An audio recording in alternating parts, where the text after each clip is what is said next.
Bonjour bien-aimés, bonsoir à toutes les personnes qui nous suivent au travers de l'émission Un mot pour ta vie. 10 minutes de vérité biblique qui nous permettent la bonne marche avec notre Seigneur.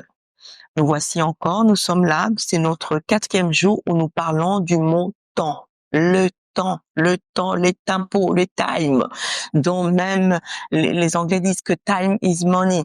Donc, le temps, c'est précieux, le temps, c'est l'argent. Ne prends plus ton temps comme quelque chose de banal, comme quelque chose de si peu. Non, ton temps est tellement précieux. Sache en faire bon usage. Yoshua, merci. Nous voulons que toi, tu passes au devant de tout ce que nous allons faire en ce lieu, tout ce que nous allons dire. Toutes les personnes qui vont t'écouter au travers de leur télé, leur téléphone, Père, leur tablette, Père de gloire. Laisse que ton esprit qui est en ces lieux se libère dans leur vie et que tous ceux qui vont entendre puissent être bénéfiques pour leur destinée. Au nom de Jésus, nous t'avons ainsi prié. Amen.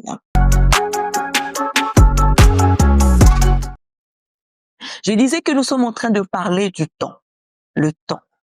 Le temps qui est quelque chose de très formidable. Nous avons parlé du temps en long et en large le premier jour. Deuxième jour, je pense que nous avons parlé sur l'utilisation. Nous avons parlé hier du rachat. Et aujourd'hui, j'aimerais que nous parlons de quelque chose que j'ai personnellement, que j'aime pas. Et je veux que toi aussi, que tu ne puisses pas l'aimer. Parce que c'est un poison. C'est qu'on appelle la procrastination. La procrastination dans le temps est un poison qui nous détruit. J'appelle cela un mensonge doux. Ça vient souvent avec la douceur. Quand on parle de procrastiner, c'est-à-dire reporter à demain ce que tu dois faire aujourd'hui. Dans le temps, c'est quelque chose qui te détruit. C'est quelque chose qui te menace. C'est quelque chose qui te met en retard. C'est quelque chose qui t'empêche de vivre la gloire de Dieu dans ta vie. C'est quelque chose qui te ralentit, la procrastination. Ça te ralentit. Ça t'empêche que ton lendemain puisse être meilleur. Parce que tout ce que tu peux faire aujourd'hui, qui peut t'apporter, qui peut te permettre à ce que ton compte puisse développer, qui peut permettre à ce que tu puisses acquérir quelque chose, un matériel que tu attends chercher, une maison, une voiture, je sais pas moi, un terrain, acheter de matériaux. Toi, tu le ramènes toujours à demain. À demain. Tout le temps, tu es en train de procrastiner. Si c'est ton cas, je te prie d'arrêter ça.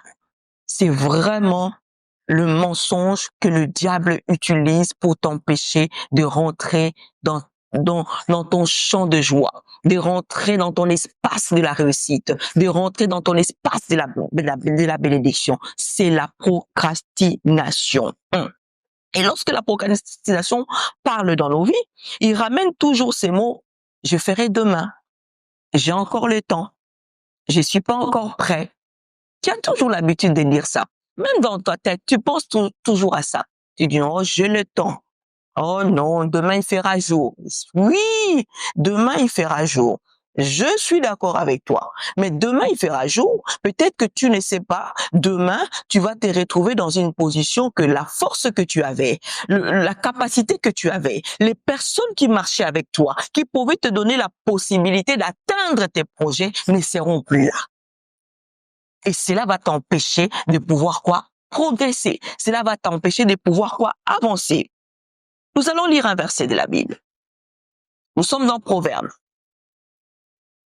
27 et nous lisons le verset 1. La Bible dit: ne te vante pas du lendemain.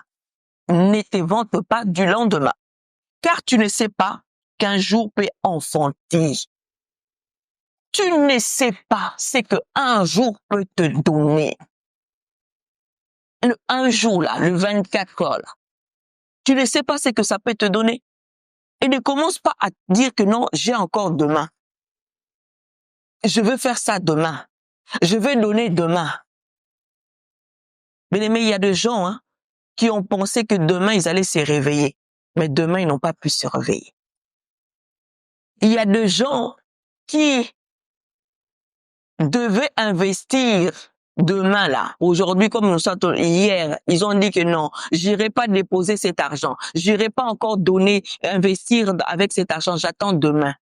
Mais demain, cette personne vient regarder dans sa cachette, il y avait plus d'argent. Parce que cette personne a fait quoi? A procrastiné. C'est un mensonge.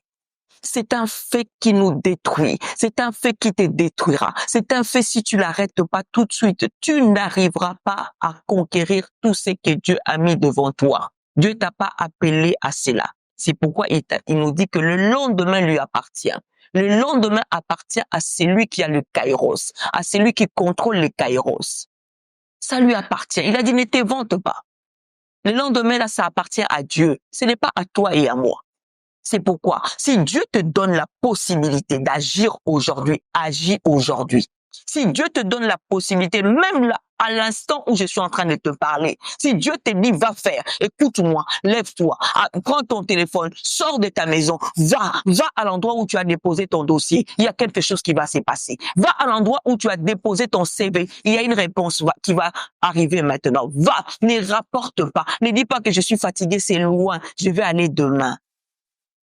Non. Ne dis pas que je suis pas encore prêt, j'attends, alors que Dieu t'a donné toute la possibilité. Tu es là, tu m'entends, tu me suis. Dieu t'a mis déjà tout sur la table. Tu as le local, tu as le moyen, mais tu ne veux pas commencer. Tu as peut-être l'intelligence, tu as la force, mais tu ne veux pas commencer. Tu te dis que non, j'attends d'abord avoir ça, mais le peu que tu as là, le peu que tu as.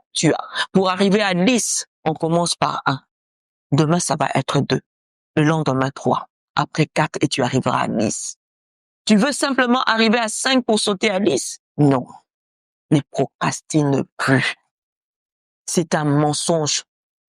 Toutes ces voix que tu entends dans la douceur, toutes ces personnes qui te disent non, attends, on a du temps, on fera demain, t'inquiète pas, demain, non. Quand tu as décrit, quand tu as programmé, quand tu as déjà organisé de faire, d'aller, de donner, si fais-le.